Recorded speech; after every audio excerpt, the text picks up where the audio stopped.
Hello everyone, communication systems GATE lectures के part 28 में आपका स्वागत है। इस लेक्चर सीरीज़ में हम कवर करेंगे टाइम डिवीज़न मल्टीप्लेक्सिंग को। इससे रिलेटेड हमारे हैंड रिटन नोट्स आप डिस्क्रिप्शन में दी हुई लिंक पर जाकर डाउनलोड कर सकते हैं। डिस्क्रिप्शन में और भी यूज़फुल लिंक्स दी हुई हैं, आप उन्हें भी चेकआउट कर सकते हैं। टाइम डिवीज़न मल्टीप्लेक्सिंग देखने से पहले हम देखते हैं कि electrical representation of encoder output.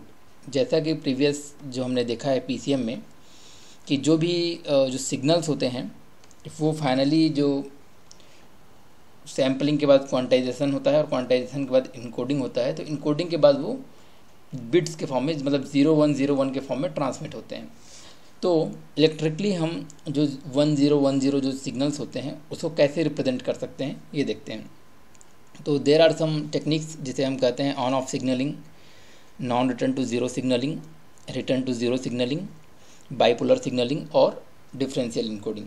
ये इन टेक्निक्स के ज़रिए हम लोग जो 1010 जो सिग्नल्स होते हैं उनको रिप्रेजेंट कर सकते हैं। जैसे अगर हम देखें ऑन ऑफ सिग्नलिंग में क्या होता है कि वन इज़, जैसे मान लीजिए ये हमारा सिग्नल है 100110, इसे हम ट्रांसमिट कर रहे हैं। तो ऑन ऑफ सिग्नलिंग में क्या होता है कि 1 को हम लोग रिप्रेजेंट करते हैं बाई सम पॉजिटिव वोल्टेज और 0 को रिप्रेजेंट करते हैं 0 वोल्ट। ठीक है, तो देख सकते हैं 1 is represented by some positive volt plus V and 0 is represented by 0 volt. 1 is represented by positive volt, 0 is represented by 0 volt.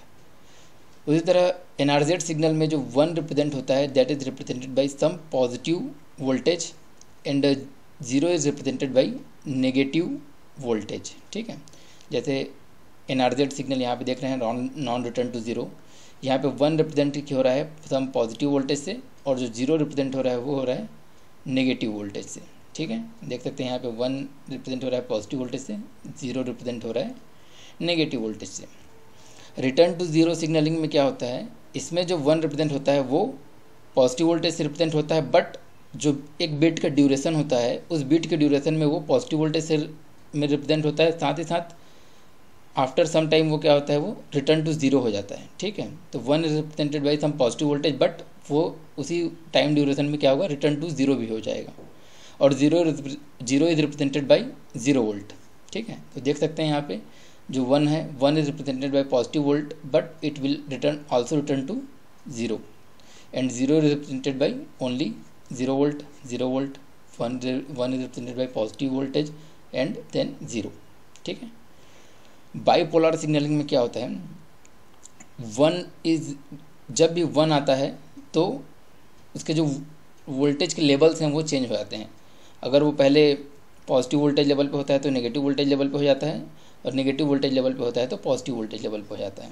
जैसे यहाँ पे देख सकते हैं शुरुआत में 0 मान लें तो 1 क्या है, 1 यहाँ पे पॉजिटिव वोल्टेज लेवल है 0 में और 0 रिप्रेजेंट होगा 0 वोल्ट से, तो 0 में 0 वोल्ट है।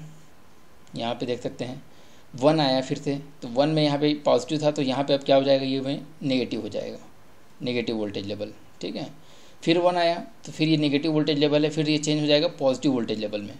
देख सकते हैं यहाँ पे क्या आ गया पॉजिटिव वोल्टेज लेवल। फिर 0 आया तो 0 is represented by 0 volt. This is bipolar signalling.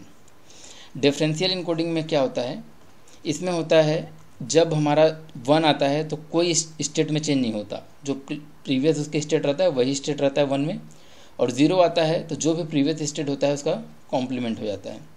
जैसे इसमें देख सकते हैं ये है डिफरेंशियल इनकोडिंग है, इसमें शुरुआत में क्या है 0 है। ठीक है, 0 वोल्ट, तो 0 वोल्ट है और शुरुआत में क्या है 1 आया, तो 1 में 1 आने पे क्या होगा कोई चेंज नहीं, प्रीवियस स्टेट मीन्स 0 ही रहेगा।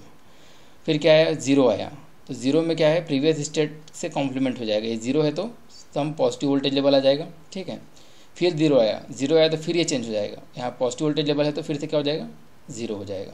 ठीक है, अब क्या आ रहा है 1 आ रहा है, तो 1 में देख सकते हैं प्रीवियस स्टेट मीन्स कोई चेंज नहीं, तो 1 में कोई चेंज नहीं, फिर 1 आया कोई चेंज नहीं, फिर क्या आया 0 आया, तो 0 में क्या होगा previous level is complimented means 0 volt है तो ये क्या हो जाएगा पॉजिटिव वोल्टेज लेवल आ जाएगा।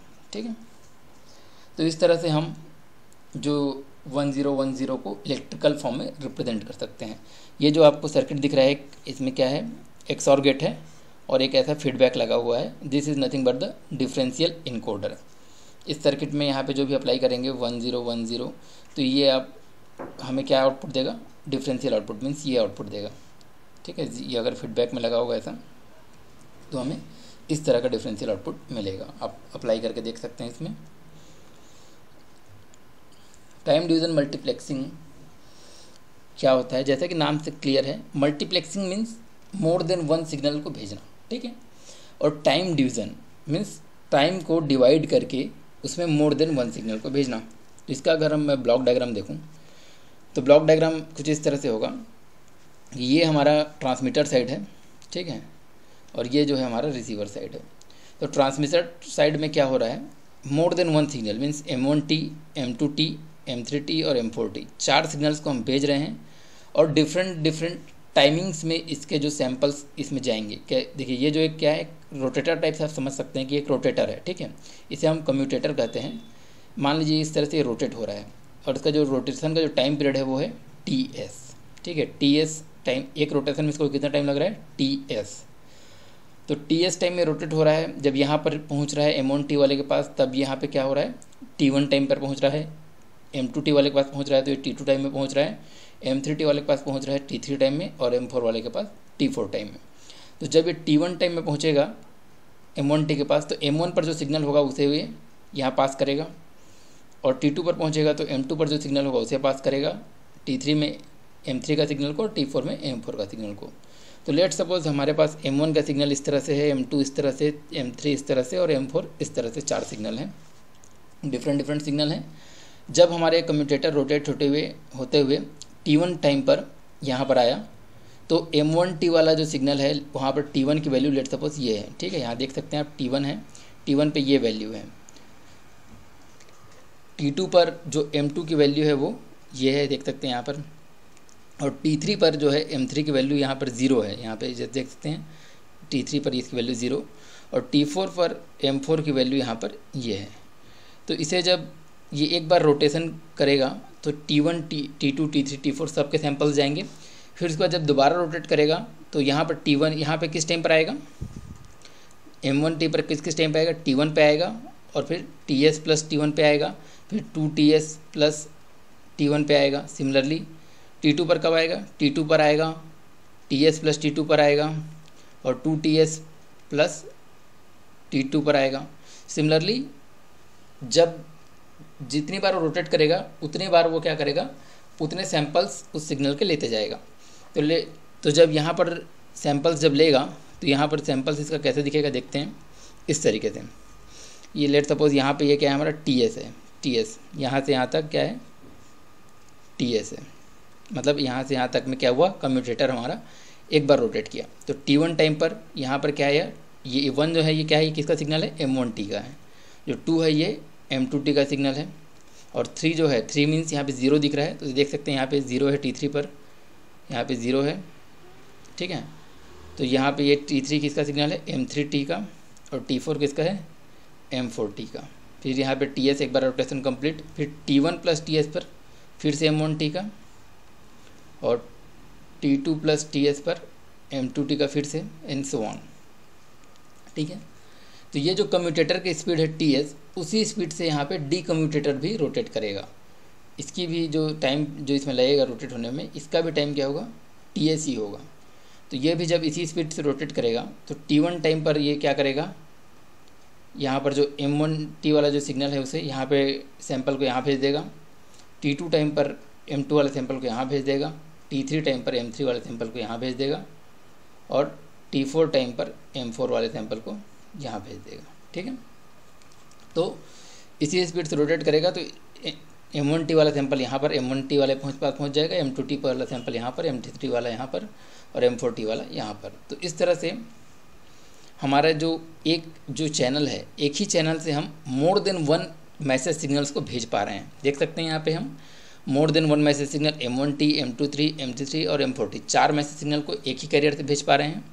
बट हम इसमें किसको डिवाइड कर रहे हैं, टाइम को डिवाइड कर रहे हैं, मीन्स डिफरेंट टाइमिंग पर जा रहे हैं। T1 पर M1T जा रहा है, T2 पर M3T जा रहा है, T3 पर M3T और T4 पर M4T। Similarly TS plus T1 पर फिर से M1T, TS प्लस T2 पर फिर से M2T, TS प्लस T3 पर फिर से M3T और TS प्लस T4 पर फिर से M4T।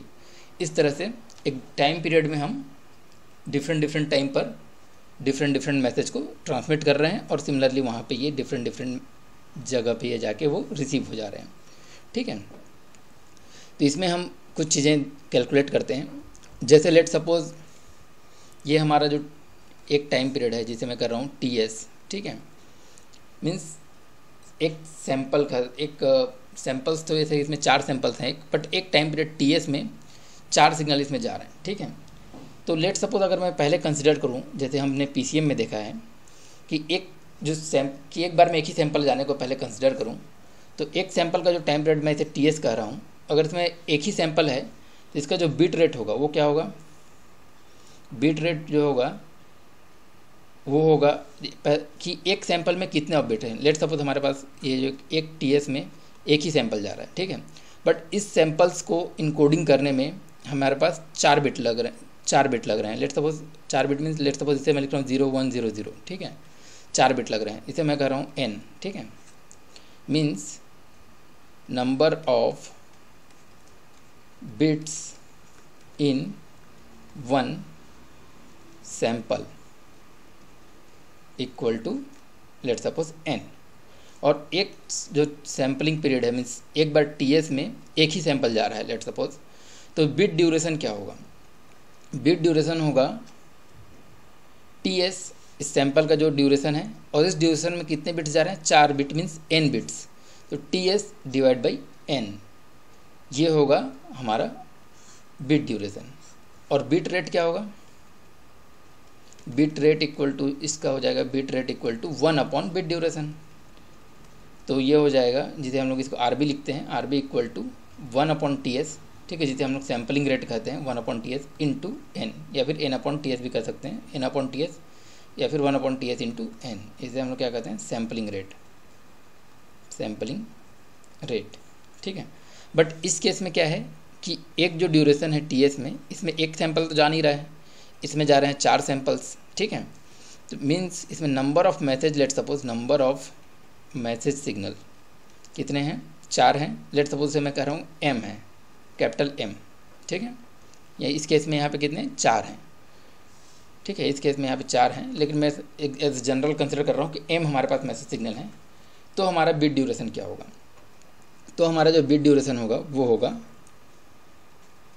देखिए जब एक ही जा रहा था तो बिट ड्यूरेशन था TS अपॉन n, बट इसमें अब m सैंपल्स जा रहे हैं तो टोटल नंबर ऑफ बिट्स कितने हो गए। जैसे इस केस में अगर हम कंसिडर करें, यहाँ पे क्या थे 4 सैंपल्स हैं और एक एक सैंपल्स जो है वो लेट सपोज 4 बिट का है। ये लेट सपोज 0 0 0 1 है, लेट सपोज 0 0 1 0 है, 0 0 1 0 0 0 0 है, 0 0 1 1 है। तो यहाँ पे 4 सैंपल्स हैं और 4 सैंपल्स एक एक सैंपल 4 बिट का है, तो इसमें टोटल बिट्स कितने हो गए 4 × 4 मीन्स n इंटू m। तो बिट ड्यूरेशन क्या हो जाएगा TS अपॉन TS मतलब जो टोटल टाइम है डिवाइड बाई टोटल बिट्स।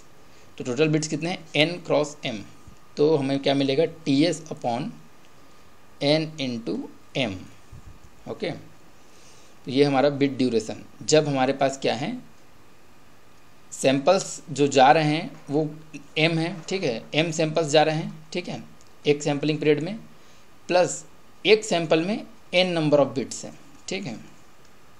तो टोटल जो बिट ड्यूरेशन होगा उस केस में क्या होगा TS upon n into m। तो इस केस में बिट रेट क्या हो जाएगा RB, जिसे हम लोग कहते हैं दैट इज़ 1 अपॉन TB, ठीक है, RB equal to 1 upon TB equal to 1 upon TS, it is multiplied by n, it is multiplied by m, n into m। Let suppose ये हमारा पूरा का पूरा एक फ्रेम बन गया, ठीक है। तो इसमें कितने बिट्स हो गए टोटल n इंटू m, ठीक है। बट जो कम्यूटेटर जो है ये प्रॉपर स्पीड से घूम पाए, ठीक है, यहाँ का जो प्रॉपर जो T1 टाइम पर जो यहाँ रिसीव हो रहा है वो यहाँ पर पहुँच पाए, इसके लिए हम लेट सपोज कुछ एक्स्ट्रा बिट्स ऐड करते हैं जिसे हम लोग कहते हैं सिंक्रोनाइजेशन बिट्स। तो जो फ्रेम बन रहा है लेट सपोज उसमें कुछ सिंक्रोनाइजेशन बिट्स भी हैं। लेट सपोज वो बिट्स कितने हैं A, मीन्स इस जस्ट ट्रांसमीटर और रिसीवर में सिंक्रोनाइजेशन के लिए ऐड किया जाता है, ये कोई मैसेज बिट्स नहीं है।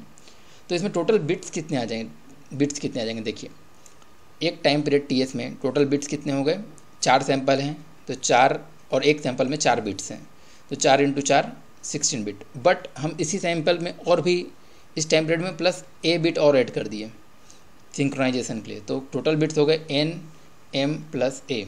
ठीक है, तो इस केस में जो बिट ड्यूरेशन होगा टी बी, ये हो जाएगा T S upon N into M plus A. ठीक है, या फिर बिट रेट कहें तो 1/TS that is sampling rate into N into M plus A. ठीक है, तो ये बिट रेट और बिट ड्यूरेशन के फार्मूले हैं।